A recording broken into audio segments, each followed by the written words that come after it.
I keep hearing conflicting things about dyslexia. One person tells me that through the use of special glasses and overlays, my child's dyslexia will go away. Another person told me to prepare to support my child into their adulthood because they have limited chances of success. Is any of this true? I don't know what to believe. I'm Jenny Scherson, ex-special educator turned dyslexia interventionist. It wasn't so long ago that I, too, was overwhelmed by balanced literacy versus structured literacy, education speak, and everything in between.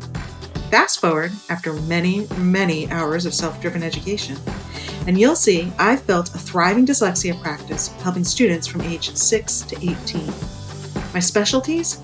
Working with the quote-unquote difficult, almost always 2E, student, and breaking down the complexities of dyslexia into everyday language strategies and action steps. As many of you are well aware, October is Dyslexia Awareness Month. And in honor of that, we decided to do a 2-part series, Debunking the Top 10 Dyslexia Myths.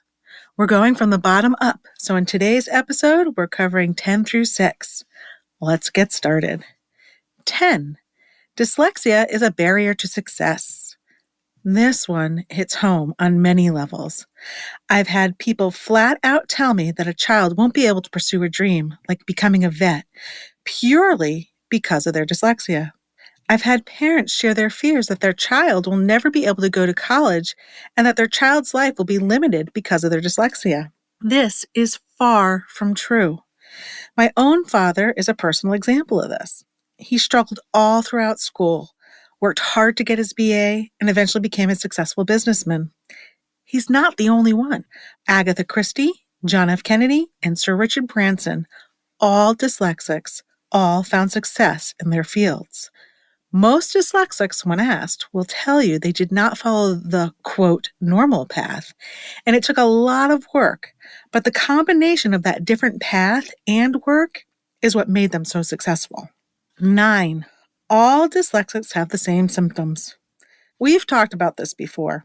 No two dyslexics, not even those in the same family, have the same symptoms. Dyslexia is a spectrum disorder with many symptoms. One child may have difficulty hearing sounds and decoding words, while his aunt or cousin has difficulty recalling words and mixes up sayings and idioms. Same family, totally different symptoms. And because dyslexia is a spectrum disorder, the severity of the symptoms also can range from mild to moderate and from moderate to extreme. Again, the severity of the symptoms varies from person to person, even in the same family. 8. Dyslexia is overdiagnosed. Dyslexia, or specific learning disability in reading, is the most common learning disability, representing at least 80% of all students identified with a learning disability. This is even with the wait and see, or they'll grow out of it approach used at many schools. Dyslexia can be identified as early as 5.5 years old, and early remediation is key.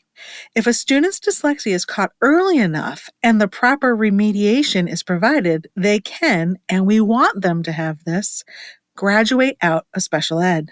This does not mean they never had dyslexia. It means they learned the strategies they needed to become a proficient reader. I do have one caveat to this, though. COVID threw everything for a loop, and so many children had poor instruction during a key period of their learning in their lives.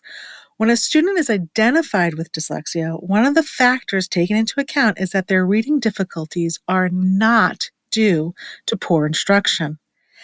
I do wonder if many COVID-era students will be misidentified with dyslexia down the road due to the poor instruction they received during the COVID years. This is one that only time will tell. 7. Dyslexia is a visual problem. It's not. That's all that needs to be said.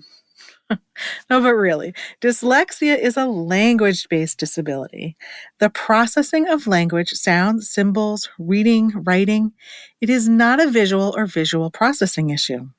The American Academy of Ophthalmology even put out a statement with the American Academy of Pediatrics saying, and I quote, "Currently, there is no adequate scientific evidence to support the view that subtle eye or visual problems cause learning disabilities. Furthermore, the evidence does not support the concept that vision therapy or tinted lenses or filters are effective, directly or indirectly, in the treatment of learning disabilities. That said, of course, if you have a vision problem, you are going to have difficulty reading. I am incredibly nearsighted, and without the proper visual tools, glasses, contacts, whatever, I can only read a book or my phone if it's like right in front of my face. But my visual issues have no effect on my ability to process language and read. One does not cause the other. 6. Dyslexia can be cured.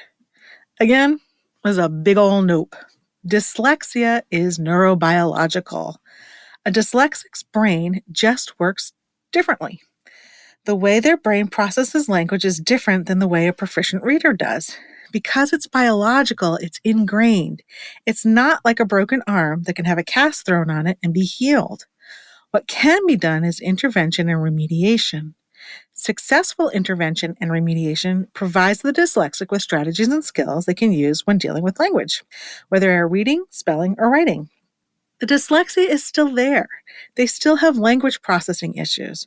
For example, maybe one remediated dyslexic can now accurately decode, but they have been and will always be a slow reader, so they know they need to give themselves more time to read something than the average reader would. Through hard work and remediation, they can read, but the dyslexia is still always there and can still affect major life decisions.